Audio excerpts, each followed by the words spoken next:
léegi jox nañ la lenge yi docteur Cheikh Tidiane Dièye coordonnateur plateforme Avenir Sénégal bi ñu bëgg ñu fàttali aussi sa xam-xam dafa màcc ci commerce international moo tax sax ci loolu bëgg a tàmbale ak sommet bi am tey fii ci Dakar ci Diamniadio diggante Chine Afrique de manière générale ñaari que moom mën nañoo jàpp ni sa continent la parce que Chine rëy na rëy goo xam ne presque ëpp na 1 milliard de population yoo xam ne ñoom ñoo fa yoo kan moo ciy gagné ci jëflante ñaar ñooñu. waaw xam nga relation Chine ak Afrique moom relation la yu complexe la comme ni mu complexé diggante Chine ak yeneen réew ci àddina bi ndax comme ni nga ko waxee rek Chine daanaka continent la mais doo ko gisee ci noonu ak nu mu mën a doone réew la état la tey mu war a daje ak Afrique nag moom continent la am 54 états 54 états yooyu ñoo ñëw daje ak benn réew. ci wàllu jàngat mooy lu doy waar lu africain yëpp di naqarlu di ko mettitlu parce que ñun li ñuy liggéey ci Afrique ci réew yëpp fu ñu dem loolu bokk na ci plaidoyer yi ñuy def ci suñu njiitu réew yi ndax Afrique rek ngay gis mu am sommet wu Afrique Chine Afrique France Afrique Inde Afrique Brésil Afrique Turquie Afrique lu ne tey dégg naa Israël a ngi ñëw Portugal a ngi ñëw Espagne ku nekk bëgg nga ñëw jàkkaarloog suñu réew yëpp ñu ànd am division boobu dafa ñaaw ci continent bu toll ni Afrique tey ñëpp a waroon daw ñëw ci Afrique di fi wut si waaye dafa fel ni Afrique la ñuy woo muy dem jàkkaarloo ñooñu. Chine nag li particulier ci relation yi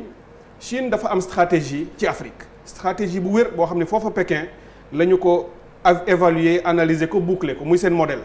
mais Afrique amul benn stratégie vis-à-vis de la Chine comme ni ma ko amul vis-à-vis de l'Europe amu ko vis-à-vis de la France. tey ku ci ne boo déggee bu ñu waxtaanee wax ji yëpp dafay tourner rek ci. lan la ñu Chine di may lan la ñuy indil ñaata financement yan investissement dañuy dem ba fàtte ni Chine moo ñu gën a soxla sax que liñ ko soxla booy xool tey commerce Chine Afrique digganteem 2000 ak tey multiplier na lu mat 20 ëpp na 20 tey ñu ngi toll ci ay 208 milliards de dollars ci diggante Chine ak Afrique ci jënd ak njaay naam ku ko seetlu di nga xam ni am na lu mu ñu dimbalit parce que ci intrant yi nga xam ne suñu entreprise yi ci la ñuy liggéeyee ci wàllu équipement ci wàllu technologie ak lu baree bare Chine lañ koy dem jëlee ji tey te moo gën a yomb que fa ñu ko daan jëlee démb ak barki démb ci pays occidentaux yi waaye terewul ba tey dañu nekk ak Chine ci modèle boo xam ni bu ñu demee wuti ay marchandises wala ay machines ak yooyu ci ñoom indi ko ñoom bu ñu ñëwee fii suñu ay matières premières la ñuy jël dem transformer ji ko Chine fa la ñuy créer emploi fa la ñuy créer valeur ajoutée donc dafay gën a dëgëral seen développement ñun nag bu ñu indee ay machine ak yooyu souvent ci deuxième bas de gamme la ñuy nekk wala du ñu nekk ci chaîne de valeur yi ba sori ci toujours ci niveau primaire u chaîne de valeur la ñuy nekk Chine nag nekk ci beneen niveau moo tax booy xool suñu commerce bi li muy rëy ba ëpp 200 et quelques milliards dafa déséquilibré li ñuy wax déficit commercial Chine moom moo ñu ci gagné maanaam moom li mu ñuy jaay di am xaalis di am koom-koom moo ëpp fuuf ñun Afrique li ñu koy jaay naka la mën a wëlbatee mbir yi alors li ñu koy wëlbatee question politique la loolu mooy décision wu état yi problème mu Afrique problème mu leadership la maa ngi lay wax ni ki nga xam ne moom benn réew kese la mu ñëw yéen ngeen nekk 54 ku ne nit jóge fa ngeen ñëw dajaloo jàkkaarloog moom di ko ñaan xaalis di ko ñaan ay investissement di ko leb xaalis ak yu demee noonu kooku fa mu leen waroon teg ci weg leen du ko def tey Afrique moo waroon toll foo xam ne bu organisé woon ba xam ni lii ñuy wax chaîne de valeur maanaam bu ñu jëlee lii ñuy béyee fii ci Afrique ñu bañ a yóbbu matière première yi di ko defari bitim réew mais ñu fexe ba ku ko soxla nga ñëw fii pour transformer si ko fi dafa am ñu ko réussir ma joxe benn exemple mu di Éthiopie donte réew la boo xam ne tey ñu ngi am problème dañu jëloon ay politique commerciale yoo xam ni dañ daan exporter seen coton ak cuir ñoom pays bu am élevage la cuir yooyu moo doon defari ay dàll ak ay sac ak ay ceinture en Chine coton bi di defari textile ñu jël ay politique def ay taxes yoo xam ni kenn daanaka mënatul exporter yooyu matière première donc chinois ya ko doon utiliser seen i usines bañ ko soxlaa gisatuñ ko dañu délocaliser usines yi indi ko Éthiopie tey Afrique loolu moo war a nekk modèle boo xam ni Chine dafa réussir lu ñuy wax ay zone économique spéciale foofu en Chine ñoo ngi koy commencé indi en Afrique ndànk-ndànk loolu mooy li nga xam ne la ñu gën a war a gën a sukkandiku taxaw ci pour que ñu mën a modèle ba mu def ba développé wu ñu bañ a ñàkk fayda ñu nit ñu jaar ci yoon woowu lenn li nga xam ne moo ci lu doy waar te ñëpp war cee bàyyi xel sommet bi boo génnoon laaj fii sénégalais yi ñan ñoo xam ni Chine Afrique mu ngi am ci Dakar du bari li tax mooy dafa manqué de transparence mooy bokk na si jafe-jafe yi am suñu relation ak Chine barki démb dafa am réew bu tudd Ouganda Chine da ko lebal xaalis ay milliards yu dul jeex mais dañu ci def ci contrat yi ay clause yoo xam ni nee nañu bu ñu fayul bu ñu demee ba mënuñoo fay Chine dafay am droit nangu ci seen réew ñoom ay secteurs yu lucratif seen aéroport u Entebbe ca Ouganda Chine teg na ci loxo te ba ñu koy def askan bi kenn yëgu ko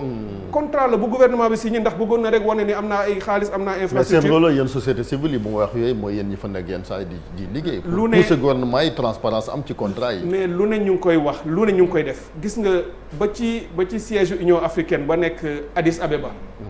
Chine moo ko tabax may ko Afrique. dama dem ba foofa dénoncé ko ni leen siège bi bu ngeen waxoon sax africains yi cotiser ku nekk fukki dërëm mën nañ ko tabaxal suñu bopp. waaye ngeen dem ñaani ko Chine. ba pare di leen espionner. ba ko Chine defee caméra yi vidéo yi fépp Chine ko def di ko contrôler la ca am ba daaw ay ñaari at ci ginnaaw la ñu gis ni guddi gu nekk serveurs yi day tourner rek ndeke lépp lu ñu fa waxtaanee wala ñu def ko données yaa nga jëm Chine. weddi nañ ko waaye ñun xam nañu ne loolu mën a nekk la. donc yooyu ñëpp wax nañ ko te njiitu africain yi loolu nag mooy seen faiblesse. c'est-à-dire du ñu am enjeu stratégique vision bu sori te xam ni tey ñun du Afrique moo soxla Chine du Afrique soxla Europe au contraire. booy xool li ñu soxla ñoom ci ay matières premières. pour développer seen i usines lépp fii la nekk. te am na noo xam ne bu ñu ko amee ci taxawaay rek mën nañu changer. Marcel. docteur ci wàllu industrialisation transformation. Est-ce que tey responsabilité état bi kese la est-ce qu'aujourd'hui askan yi elles sont conscientes de prendre une matière première pour transformer ko pour mën a en tout cas changer jënd ak jaay bi. waaw xam nga souvent dañuy bu ñu bëggee disculper tuuti gouvernement yi rek dañu naan askan wi ñoo deful gis nga secteur privé Sénégal par exemple ñu am volonté lañu. am na lu ñu bëgg. ma jël benn exemple boo xam ne Sénégalais yëpp dinañ ko mën a dégg. mu di la noix d'anacarde. ndaamaraas yi ngay gis xale yi di ko jaay ci mbedd mi. Sénégal bokk na si ñu koy produire lu bari ca Casamance. Ziguinchor Kolda ak yooyu. boo demee tey amuñu fa benn usine bu tax ñuy wax bu ñu koy transformer. lépp indien yee koy ñëw jënd si. ay milliards lañ fiy xëpp. te suñ ko jëndul sax day yàqu léeg-léeg. day yàqu te ñun li ñu ciy am rek gis nga jigéen ñi ñooy jël saag yi di ko sotti di weer ci naaj wi. ngoon ñu dugalaat ko ci ay saag dem garder ko ay 100 francs lañ leen di fay par saaku 100 kilos. bu ñu paree dugal ci camion yóbbu Chine man dem naa Vietnam chaque année ma dem Vietnam. ci affaire ndaamaraas ak transformation agroalimentaire. bu ñu gisee ñoom indiens yi jaay ko ay vietnamiens yenn yi ñu yóbbu ko Inde ñoom ñu def ay milliers d'emplois. ñun mënuñu ci def dara gis nga benn usine u ndaamaraas bu complet bu ñu defar ba mu mën a transformer 300 000 400 000 dollars ay 200 millions de francs CFA xam nga loolu yomb na. bu gouvernement yi amoon politique bu baax ñu seet secteur privé sénégalais yi ñi nga xam ne ñu ngi déjà ci domaine agroalimentaire ñu génne leen ay lignes de crédit facilité ko accompagner ko dem foofu jox leen suuf. jox leen terrain defal leen ay incitation ak ay facilité. mais deerañ ci non ci ligne de crédit ñàkkul de docteur. dañuy jël ay deer ak yooyu. li ñu soxla xam nga da ngay dem à l'échelle. ambition dafa baax ci yu mel noonu. bu fekkee dafay ñëw rek nga jox kii 20 millions wala kii 5 millions ne leen dem leen defi campagne dañuy nekk ay trader ay jënd ak jaay la ñuy def ñoom itam dañuy dem jëndi ndaamaraas bi ñëw jaay ko indien yi. bokkul ak ki ngay defal ay prêt à long terme pour mu installer ay usines transformer mën ko yóbbu feneen loolu. bu ñu ko mënul defuñu ko ci yeneen produit dafay doon loo xam ne lay soxe donc secteur privé dañ koy accompagner. defal ko ay politique yoo xam ne nii mën na tax mu mën a cee. mu mën cee génn. merci docteur man d'accord naa ci moom parce que à supposer parce que tey jii bu ñuy wax par exemple état boo gis dafa am li ñuy woowee souveraineté te tey comme ni nga ko waxee Afrique nan la nekk 54 pays Chine nekk benn pays et que ñun taxawaay bi ñu war a taxaw duñ ko taxaw parce que tey jii boo xoolee ñoom chinois yi ci boppam xam nañ ko. parce que ni ñu amee ambassadeur Sénégal noonu la ñu amee ambassadeur Nigéria noonu la ñu amee ambassadeur Éthiopie noonu la ñu amee ambassadeur Afrique du Sud donc xam nañ ni Afrique du benn pays 54 pays la ñun ñoo xamul peut-être suñu bopp. mais tey jii su fekkee ne dañu jël rek ñu dépassé loolu yëpp tey jii ñu dem war a taxaw par exemple ci sommet boobu nga xamante mooy sommet Chine Afrique naam am na ba pare tey jii ban taxawaay. la suñu état yi war a taxaw foofu ba nga xamante ne li nga xamante ne slogan la ba ñu naan par exemple coopération gagnant-gagnant boobu ñuy wax noonu ñu mën koo taxawal jëmmal ko ba ñun également ñu mën a gis suñu bopp ci sommet boobu. question bu am solo la tontu yi mën naa bari. dama koy tënk ci benn boo xam ne ku ne mën nga ko comprendre. aywa gis nga Chine xëyul xëy rek mel nii mu mel Chine pays ba léegi d'ailleurs pays en développement la. boo demoon organisation mondiale du commerce dañ ko boole ci pays en développement donte mu ngi leen di indil problème ci concurrence pays développés yi. li tax mu gradué parce que ba ay 1970 bi muy jeex avant 80 Chine am na réew Afrique yoo xam ne li mu leen rawee woon bariwul. Corée yi ngay dégg ak ay Thaïlande ay Indonésie rawuñu woon Sénégal rawuñu woon ay Côte d'Ivoire dañu jékki-jékki ñoom ñu décroché yéeg ñun ñu daal di stagné. li tax ci kaawu Chine mooy lan Chine bi mu demee ba changé ay politique am ay leaders yu am vision parce que ñoom nag dañu dem xool foofu en Asie look east policy moo doon seen politique. ñu xool Asie réew yi nga xam ne dem nañu mu di Singapour ak yooyu ñu ne leen mais yéen lii ngeen def Singapour ba réussir ñun Chine war nañ ko mën a def ñu jàng fa ñu commencé ubbi bu Chine ne dama bëgg a développer par exemple TGV amul woon nu mu ko defaree mënu ko woon mu ubbi ay marché ni allemand yi ñëw leen defaral ma ko dafa naan leen ci contrat yi bépp ram bu ngeen di fabriquer da ngeen di ubbi ci usine bi en Chine foofu ngeen di defaree du ngeen ko defaree Allemagne indi ko fii comme ni ñu def suñu train express régional bi da ngeen di ñëw defaree ko en Chine da ngeen technologie bi da ngeen ñu koy transférer bu ngeen ko nanguwul transférer jox ñu ko contrat bi duñu leen ko jox te ay milliards yi milliards la te usines yi bëgg nañu yooyu xaalis da ngeen ñuy former suñuy ingénieur ba bu jeexee ngeen dem duñu leen woowi waat ngeen ñuy réparer te bu ñu soxlawaatee defar ay TGV dootuñu leen woo ñun ñoo koy defaral suñu bopp moo tax Chine kenn du ko jaay ñaari yoon technologie saa yu ubbee marché nga tabaxal ko gratte-ciel gratte-ciel boobu moom dina ko maîtriser ba moo koy tabaxali keneen Chine noonu la développé wu deuxième bi mu fexe ba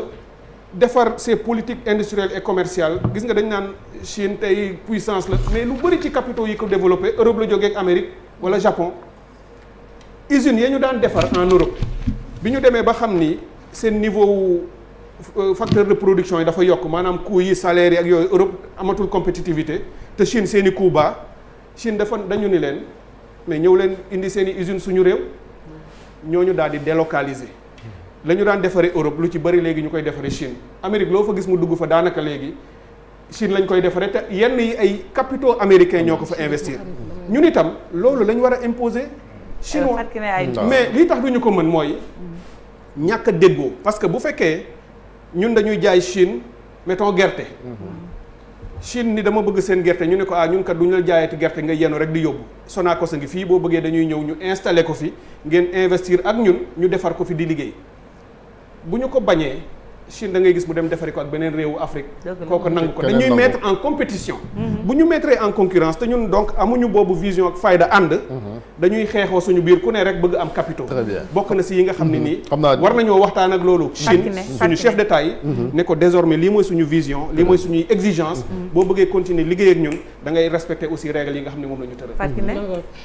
man li ma bëggoon laaj rek mooy est-ce que waruñu revoir partenariat yi entre Chine ak réewi Afrique yi parce que niñ ko gisee ñu koy faral di def wax nga ko sànq junj nga ko parfois dañuy ñëw di jël fii ay nit yóbbu leen ne dañ leen di defar renforcement de capacité ci ay mbir yu bari te ñun dañu xool ne suñu état yi xëy na bu ñuy déggoo du ñu déggoo ci li nga xamante ne mën nañ ko sos fii comme li nga wax ni matière première yi ñuy soxla yëpp dañuy ñëw Afrique di ko jëli di ko yóbbu Chine pourquoi pas ñu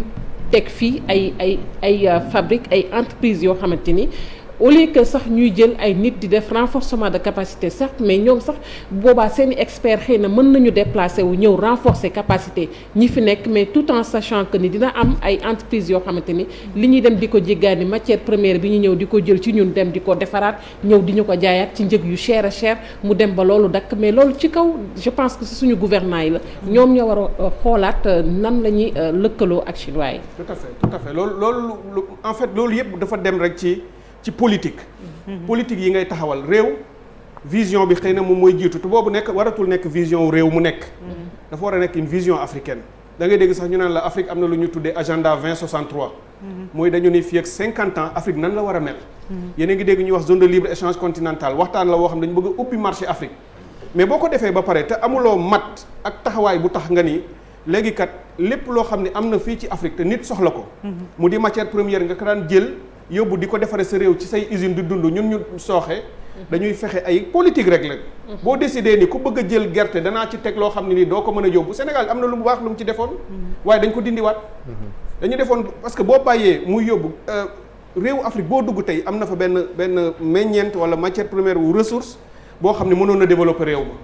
mais defuñu ci dara dañuy bàyyi ay entreprises étrangères moo tax li nga wax noonu ay politique la politique industrielle politique commerciale li koy lal nag mooy leadership ak capacité yoo xam ne état yi am nañ ko te bañ a ragal parce que bu Chine ñëwee ne dama lay lebal xaalis réew yi ni bu ma xëy na dëgëralee vis-à-vis de la Chine du ma jot ci xaalis bi da ngay am tendance lu mu law laaj nga jox ko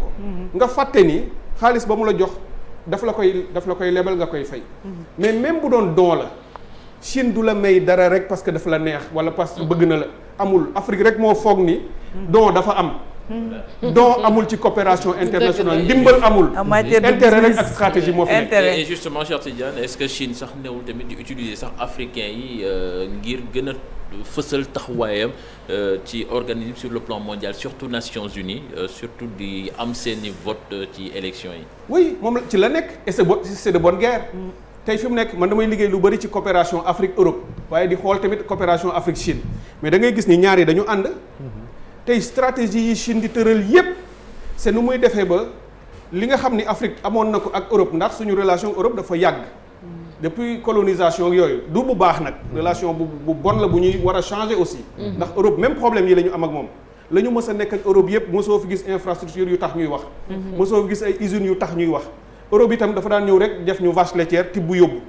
bi Chine ñëwee am na naam lu baax lu mu indi ci ngay gis yenn infrastructure yoo xam ne mu ngi commencé am. donte li ci sooxe mooy li ma wax technologie bi ñoom dañuy defar après ñibbi mais loolu stratégie la bu Chine di def pour téye ñu. réagir vis-à-vis de l'Europe. Europe itam mu ngi def at mu ne ñu génnee stratégie bu bees avec l'Afrique pour contrer chinois yi. donc Afrique dafa nekk terrain de compétition internationale. boo xam ni ku ci nekk yaa ngi ñëw naan man lii laay fexe fii laay jël benn tel pays laay positionné wu mu nekk sama xarit. keneen dem beneen pays mais enjeu bi yépp mooy naka la ñuy fexe ñoom ba tibb ci Afrique lu ñu yóbbu seen réew. mais loolu nag kenn duñu ko bañal. Afrique kese moo mën a taxaw résister. te am nañu capacité boo xam ne ma joxe exemple pour daaneel foofu. tey jii waroon na ma fekk Genève organisation mondiale du commerce dañ ko annulé ndax Covid bi variant bu bees bi Omicron bi foofu boo demee Chine bu ñëwee état la baatam lay waxee Union européenne ay état yu bari la waaye bu Union européenne waxee beneen état Europe dootul wax mooy yóbbaale ñëpp mais Afrique bu ñu ñëwee ku ne yaay waxal sa bopp moo tax ngeen néew doole. bu Sénégal ne lii laa bëgg Burkina taxaw fële ma ne leneen laa bëgg Éthiopie ni man sama intérêt ci leneen la nekk léeg-léeg ñu waxtaan ba déggoo ci saal tëju ñu ne ñun Afrique bu nit ñi ñëwee benn kaddu la ñuy am bu ñu ko waxee rek yóbbu na Afrique. docteur lu tax duñu mandaté Union africaine benn yoon rek. Union africaine fa la ñu war a yegg. war nañu dem foofu mais loolu itam mooy volonté wu état yi. dañu ni Union africaine ñoo ko defal muy suñu moomeel. waaye leadership ba ñu waroon jox institution yooyu. ñoom ñoo ko nanguwul parce que état yi bëggu ñoo bàyyi seen souveraineté. Sénégal a ngi téye Mali a ngi téye Burkina a ngi téye ku ne parce que ñu ngi naan bu Union européenne bu décider. amul benn réew européen bu ñeme def leneen lu dul loolu. mais Union africaine lu mu décider Sénégal ne ko attention man sama souveraineté laa yor. sama réew maa koy doxal. donc loolu itam am na solo lu ñuy dajale. docteur ñu ñëw si Sénégal na wax politique xam naa bu ci xajee mu neen ñu wax ci ba léegi sous région bi Sahel bi doy na waar trop ak armée française yi am i jafe-jafe ca Burkina ak ca Niger un mot rek sur ça parce que gis nañ convoi yi ni leen arrêté. Roch Marc Kaboré dafa mel ni moom it son pouvoir est menacé. waaw boo xool gis nga njiit yi état yi foofu lañu juumee chef d'état yi dañu dem ba foog ni boo téyee l'institutionnel nekk le président ñu takkal la raaya yi tu tiens les pays tey ils sont tous débordés par leur peuple te ku ko ci gisul rek da ngay am problème dañu ragal ñoom réagir vis-à-vis de la France seen askan wax leen ni nii ngeen di doxalee partenaires yi mu di Europe ak France ak Chine ak yooyu bëgguñu ko ñoom amuñu fiitu changer ko askan wi changer ko seen bopp Burkina bu fekkee président bi gisul ni avant que jamono jii burkinabé yi nekk ak ni ñu frustré jafe-jafe yu ñu dund convoi armée française waru fa traverser ça veut dire que kooku matul njiit normalement ay analyse am waroon na ko won ni fi réewam toll bu fa armée française naree traverser document am réewam dina am jafe-jafe mu fànq loolu wala mu am neneen nu mu ko doxalee mais li mu lay woon rek mooy les peuples africains dañu décider jël seen destin en main parce que léegi muy réseaux sociaux yi muy ubbeeku bi muy tukki yi dem ñëw ak yooyu tax na ba nit ñi gis nañu la ca ginnaaw dañ ñu daan tëj rek ci suñu réew yi loo wax ñu ne la woy na ngeen sant yàlla fii moo gën ñu nangam mais nit ñi gis nañu ni dara newuloon ci biir réew yi donc les gens se révoltent il faut que état yi ñu mën a comprendre boobu mouvement pour mu bañ a jur lu jafe parce que bu ñu ko réglé wul de manière pacifique dafay violente te Roch Marc moo ko dal boo demee Mali loolu moo am problème ci insécurité Côte d'Ivoire c'est chancelant ba ci Nigéria mi nga xam ne mooy le géant ouest africain muy au nord y'a Boko Haram au sud ñu ngi fay wax affaire sécession ndax pétrole bi au centre mu ngi am ay problème u grand banditisme amul benn réewu Afrique boo xam ne bi tey mu ngi amul problème local yi nag yaa ngi ca Ziguinchor te dirige département yéen Yewwi Askan Wi audience Macky Sall Djibril Ngom bi noo koy commenté waaw xam nga Chérif bu ñu demee ba réew mi ñuy sax am di commenter lu mel noonu ci actualité nit ñi di ñu dégg xale yi di ñu dégg leneen di ñu dégg dafay lu ñaaw man dama yàgg wax ni on avait touché le fond mais dafa mel ni tey non seulement ñu ngi woon au fond mais ñu ngi gas di gën a xóotal suñu bopp parce que Macky Sall président de la République c'est l'institution. palais présidentiel mooy kër gi gën a rëy ci askan wi bureau mooy bureau bi gën a am jëmm bureau bi gën a am fayda ci réew mi parce que c'est le premier bureau nga recevoir fa koo xam nit kii warul woon dugg palais présidentiel am na ku ma ko wax léegi ci bi muy dugg palais de justice la waroon jëm ba ngay taxaw ak moom di photo drapeau national moo nekk sa ginnaaw symbole boobu dafa màbbal lépp lu ñu gëmoon ci république parce que da nga wone ni man ku def ñaawteef ku def njombe ku def lu bon lu ñu seexlu kuy sàcc mën naa la recevoir daanaka recel la parce que kii dafa sàcc ay listu yeewi askan bi sàcc la da ko sàcc dem ak moom yow nga ñëw recevoir ko ñu gis enveloppe bu xaalis ci wet gi image dafa rëy dafa mel ni daf la ko jaay kaay ma wax la ca ne moom waa ji moo ko waxal boppam xam nga yàlla bu lay weer daf lay weer rek waa ji bi coow li bëree dafa bind ci Facebook mu ne nit ñaa ngi ni président daf ma jox xaalis déedéet joxuma xaalis man maa ko fa dugal enveloppe bi maa ko indaale dafa am ku ma ko jox ci suñu kilifa yi parti bi pour ma defi benn activité au Fouta xam nga kooku bañul ni xaalis la bañul ni enveloppe bi dugg na dafa ni rek moo ko fa dugal mais loolu du dëgg bureau président de la République benn doomu aadama du fa dugg waxuma sax téléphone portable bu fay dugal enveloppe mais c'était pas une audience officielle mais Chérif service comme bi yëgu ko xëy na Chérif buntu bureau président de la République ay gendarme ñoo koy garder pour la sécurité du président yow mii Chérif journaliste bu mag nga ñëpp xam nañ la boo fa demoon sa téléphone dañ koy téye ñeme woo fa dugal bantu bale waxuma la ak enveloppe boo xam ne bombe mën na cee nekk wala poison donc yenuwul maanaa la ñuy wax sénégalais yi du ñu dof nañu nangu ni def nañu njombe bu rëy buy mabbal suñu image u institution beneen njombe te nag nañu wax dëgg yàlla mën nga daane la docteur waaw ma ne wax dëgg yàlla nag loolu sénégalais yëpp war nañ ko ñaawlu parce que nag violence ëpp ko xam nga am na ñuy dox tey pour la non violence may rafetlu seen taxawaay mooy cadre unitaire ñu ngi jéem lu ñu mën seen rôle la waaye lii violence ëpp ko violence symbolique dafa am le président les reçoit aujourd'hui ñoom nañu ko wax ni bu leen recevoir nañu ko wax ni monsieur le président lii nga defwul te violence la ba la ñuy fànq lii moo koy jur très bien mooy ñaawteef te mën nga cee cité yu dul jeex ci réew mi te lépp ci pouvoir bi lay jógee démb am na beneen muy les propos quand même de Gaston Mbengue mu yëkkati ko quand même Sénégal yëpp ñaawlu ko docteur mais kàddu yu mel noonu fan la mën a jëmee réew mi fu ñaaw fu metti déjà waxin wi rek waxuma sax fa mu mën a jëme réew mi bu continuer mais ku waxal yàlla xam ni Sénégal loolu amu fi woon wala bu doon am itam ci ay minorité ay cercle yu restreint lañ ko doon waxee tey fu ne lañ koy waxee te ay kilifa ñoo koy wax te lépp c'est le pouvoir ak ñi tax ci pouvoir amul woon ci Senghor daawuñu ko fi waxee noonu parce que lii Gaston Mbengue wax ni jaas yi fukk lañu wala nangam barewuñu donc bu leen taaloon sax waaw sénégalais yi bu ñu réagir noonu en 1960 Senghor du fi falu sénégalais yi bu ñu meloon noonu Senghor du fi falu kon parce que ñi sant Senghor bariwul man mii di jéey boo ma comparé ak Ndiaye ñun jéey gànjool rek la ñu nekk bariwuñu ñun ñoo dem sax Casamance juddoo fa waaye bariwuñu Sénégal mënuloo réagir noonu meneen réew nga koy waxe mais pas fii dafa am lu ñu mooñ dafa am cëslaay suñu ay valeur ak suñuy culture bépp sénégalais ñun dañu daan sax jëli jàmbur bu dul sénégalais ñëw fii mais ko jabar jox ko dëgg la boole ko ci ñun ngay dàq ay nit koo xam ni baayam nekkoon na fi kilifa nekk fi ministre yaayam nekk fi responsable moom mu nekk fi maire ka ko wax loolu da nga saaga ña ko fal maire ñëpp wax bu ñaaw la te dama ñaan président de la république mu démarqué wu ci loolu parce que lii ñii di dox jàmm tey bu amee ku takk ci moom bëgg lu ko neex ba wax lu mel nii moom dafa waroon yëkkati kàddoom ni lii ñaawlu naa ko ma daaneel ci ñun opposition lu tax ñu nekk ci à l'aise lim am mars bi mu fi amee ba pare mu metti ñëpp kenn bëggu ko woon ñun dañu dal suñu kaw ñu résister dañu défendre bi mbir mi seddee te bokk nañu ci li ko seddal loolu xam ngeen ci dara dañu dem ba Bignona ñu def lu tudd pacte de Bignona pour la paix et l'unité nationale pacte bi ñëpp jot nañ ci ñun ñëpp ñu signé ko waa membre M2D yi waa politique yi société civile bi ci nekk ak indépendant yi ñëpp signé ko ni képp kuy wax ñaawteef di diviser réew mi di def ay affaires à caractère ethnique wala ngay indi ay violence ci say kaddu wala say jëf ñun dàq nañ la te danañ la dénoncer mais bañ ngeen a signé mais dernière question Chérif c'est la dernière question mais ki signé pacte pour la paix et l'unité nationale ay weer ci gannaaw ca Bignona. pacte bi seen pacte yéen ba ñu yéen a ko créé. déedéet xam nga Chérif, c'est la dernière question pacte bi waxtu bi jot na. pacte ñëpp la. ba ñu ko signé dañu ni waa Benno Bokk Yaakaar ak président ñu ngi leen di ñaan ñu signé ko. kenn tontuwul ba tey ci ñun. bi ñuy indee pacte charte bi pour ñu signé ko dañu leen ni booy dox di wër jàmm da ngay jiital dëgg. ki tooñ da ngay yëkkati loo xam ne ko yow yaa tooñ. dëgg la. sinon da nga naan rek je vous renvoie dos à dos amu fi. état moo yor doole moo yor force moo yor GIGN. mooy génn di ñu boom di ñu sonal di ñu toroxal mais jaaduwul réew mi dafa war a am opposition man su ma neexoon ma nekk ci Macky Sall dama choisir ni fii laa mën a indile sama réew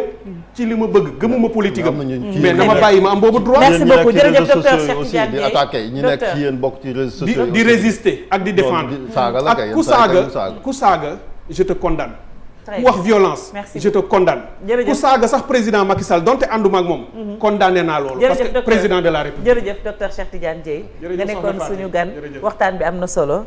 docteur Cheikh Tidiane Dièye moo nekkoon sunu invité léegi ñu dem ci une l'observateur ak record laata ñu yëkkati jotaay.